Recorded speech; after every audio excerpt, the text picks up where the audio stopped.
Hello, loves! Welcome to my channel. This is your Tita La Cochera, Love Miss Rowan. If it's your first time to be on my channel, please watch my previous videos and subscribe. Thank you! Hello loves! Welcome back to my channel. At eto na nga, nakapag-vlog na naman tayo. I-share ko sa inyo ngayon yung mga naging experience ko sa aking mga flight sa US. Unahin natin itong economy class na flight ko from Delta Airlines.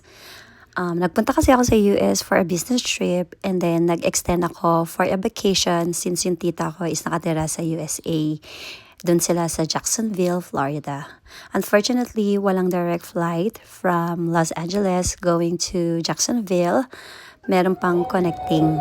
Kaya ito, sumakay ako from LAX using Delta Airlines. May connecting flight sa Atlanta before going to Jacksonville. During that time, meron silang special event. Meron silang sinaselebrate about dun sa mga Paralympics. Kaya ayan, nag-call sila ng mga passengers who would like to join yung game. Ano lang yan yung tissue paper na kailangan mong makuha yung items. Actually, nandun lang ako nakaupo pero sabi ko nga sayang. Medyo hindi kasi ako competitive that time. Medyo tamad-tamaran. Pero okay lang kasi lahat kami ng mga passengers, binigyan nila ng mga merienda. So I got some chips galing sa kanila dito. Ang aliw lang, ang saya-saya rin yung ganito na may mga pag-games. O diba? And syempre, alam niyo naman na malawak ang USA. So meron tayong mga time differences. So parang medyo nakakalito lang, diba? So from LA going to Florida. Florida kasi ako. So papunta tayong west side. So ayan, economy pero meron silang libreng mga inumin na chips. O Cebu Pacific, baka naman. At syempre dahil tayo ay Asian, maliit lang tayo. So wala tayong problema when it comes to the economy seat. Saktong-sakto yung legroom para sa atin. Alam mo na, maliliit ang ating mga bias, mga mini-me. So ayan o, diba? Pakuya-kuya-kuy pa ako kasi parang ang luwag pa ng space dun sa may leg part ko. 3 hours ahead ang Atlanta from LA. So pagdating ko sa Atlanta, kailangan pang lumipat ng concourse letter C para naman dun sa aking next economy flight. So habang naghihintay sa aking next flight, ayan, kumain muna tayo ng konting bread. Medyo mahaba din kasi yung biyahe. Kaya Delta Airlines ulit yung sasakyan natin. But this time, it's gonna be from Atlanta going to Jacksonville, Florida. One thing na nakita kong difference between the US and the Philippines when it comes dun sa baggage. 'Di ba sa Pinas, lahat ng mga airlines sinasabi nila na better na magkaroon tayo ng mga check-in baggage. The more na mas mabibigat, 'di ba, parang mas mura. 'Di ba? Instead of 10 kilogram, buy ka na lang ng 20 kg. But here in the States, dinidiscourage nila yung marami kang mga baggage. So, the more na nagdadagdag ka ng baggage, the more na nagmamahal siya. And one thing na gusto ko rin dito sa US, pag nakita nila na medyo nagiging full yung area, sila na mismo yung nagsasabi sa mga tao na meron kaming free baggage for all of the passengers. At ayan, medyo sunset na nung paalis tayo ng Atlanta. Bali same time zone na yung Atlanta tsaka Jacksonville. Wala na silang time difference.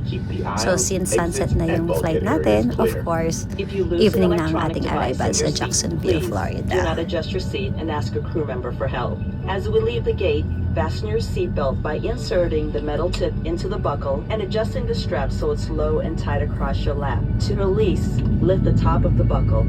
Stay seated with your seatbelt fastened when the seatbelt sign is on and keep it fastened. Boeing 757 yung eroplano ng Delta Airlines. Ito pala yung narrow body airline nila.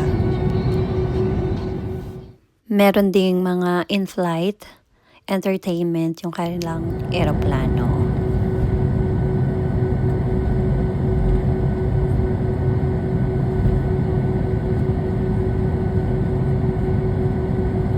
At eto na nga, getting ready na tayo to take off from Atlanta.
It will take us almost an hour from Atlanta to Jacksonville. So, nasa area tayo habang sunset. Kaya, ang sarap-sarap tingnan ito.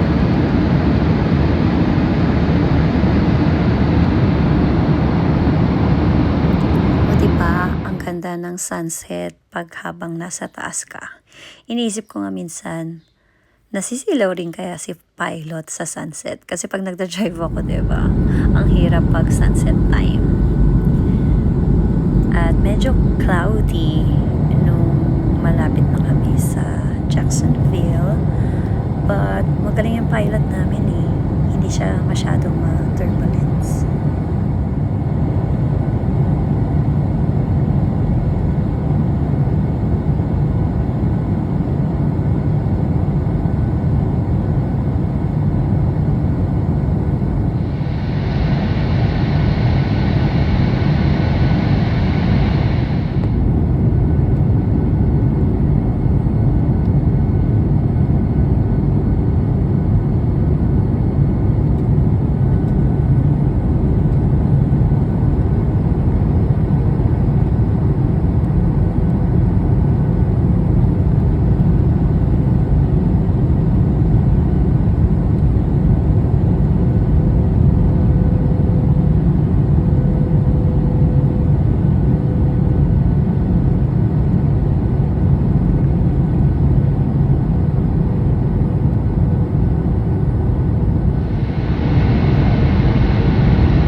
Are here now in Jacksonville. So, parehas din ng mga Pilipino. Nag-uunahan din yung mga tao pababa. Char. At eto na ang aking Tita Letty and Tita Johnny. Thank you sa pagsundo sa akin. So, after a week vacation in Jacksonville, kasi nag-Disneyland kami, yung Magic Kingdom yung pinuntahan ko, it's time for me to go home. So, from 2 luggage, naging 3 na siya. Siyempre, shopping galore tayo with my aunt. So, ayan, kasama ko yung cousin ko na si Catherine and Tita Letty. Hinatid nila ako sa airport. This time naman, ang sinakyan ko is yung American Airlines. So, ganun ulit, hindi siya direct flight. Meron ulit akong connecting flight. So, from Jacksonville, papunta naman tayong Charlotte, and then Charlotte to LAX or Los Angeles. So, kahit na economy class ulit itong sinakyan natin, again, meron silang pamerienda. So, meron silang pretzels at meron silang mga drinks. So, Cebu Pacific, baka naman. Medyo na-delayed yung flight namin from Charlotte to Los Angeles.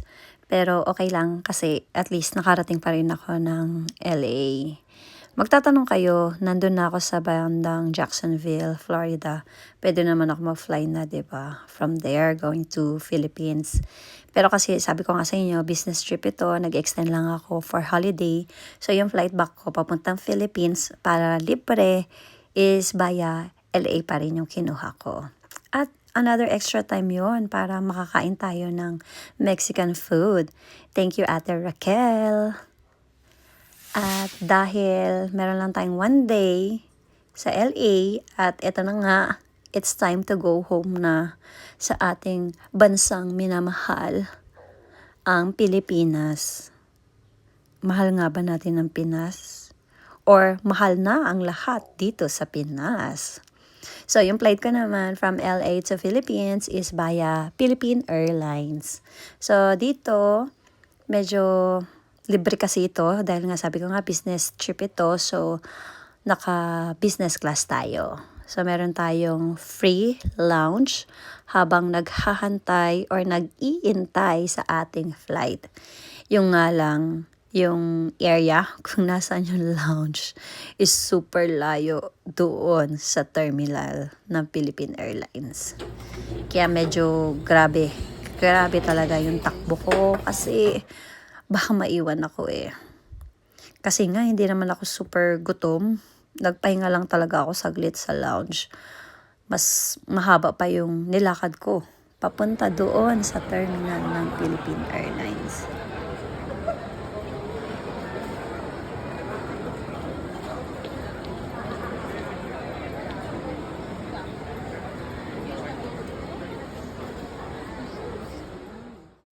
Magsha-shopping pa sana ako dito sa airport. Oh wow, shopping talaga. Actually, may nakita lang akong Victoria's Secret na gustong bilhin. Pero dahil parang kukulangin ako sa oras at super bagal nung nag-a-assist, iniwan ko na at talagang dumiretso na ako papunta sa terminal ng Philippine Airlines for our flight to Manila. So, ayan, boarding time na para sa ating flight pauwi ng Pilipinas. Ito po ang ating upuan for business class. So, nare-recline po yan. Nagiging higaan siya para maging comfortable yung feeling mo sa aeroplano. Makakatulog ka ng maayos. Plus, meron din silang magandang headset. Very, talaga siya, may noise cancellation. At syempre, meron silang mga menu na pwede natin kainin. Libre po ang lahat ng yun. Kaya parang want to sawa ka mag-order kapag nasa business class ka. Direct flight sana itong sinakyan ko from LA to Manila. Unfortunately, nag-change sila ng smaller planes. Kaya meron kaming stopover sa Honolulu, Hawaii. At ito na! Time to go home. Bye-bye, LA!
Gustong gusto ko po talaga yung window seat kasi tingnan nyo naman yung view.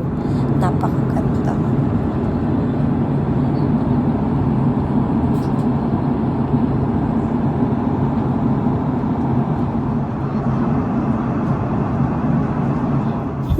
Ano kayang island yan? Mukhang ang ganda-ganda niya eh. Pero parang walang mga taong nakatira.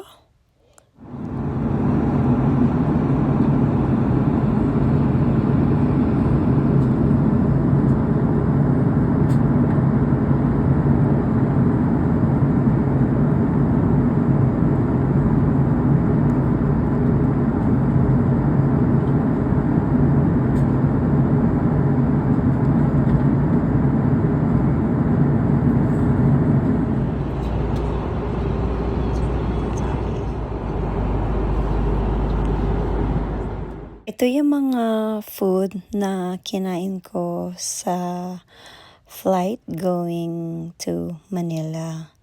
O diba, ang dami. Actually, konti nga lang yan kasi parang medyo bloated pa yung pakiramdam ko.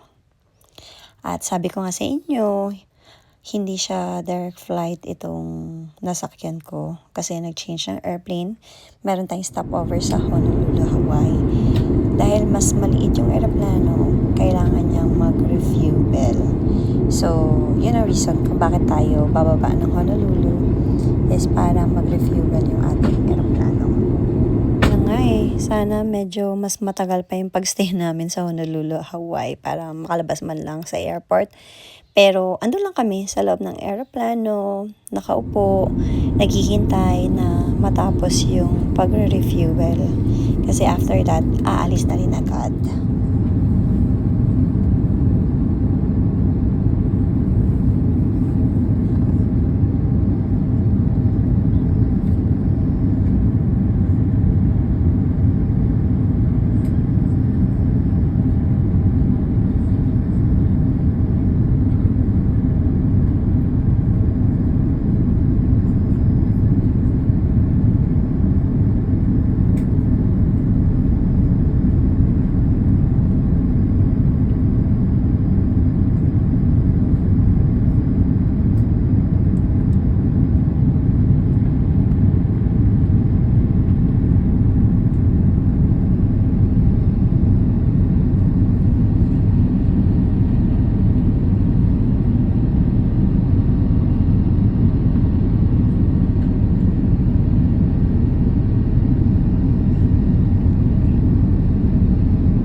Grabe, ang ganda ng Hawaii.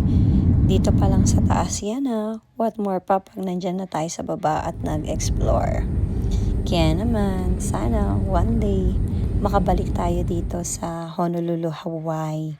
Hindi yun dahil nag-stop over lang yung airplane, pero dahil, alam mo yun, gagala na tayo at mag-e-explore. And finally, after 19 to 21 hours sa Himpapawid, andito na tayo sa Pilipinas. Hello Philippines and hello world. That's it, mga loves. Thank you for watching.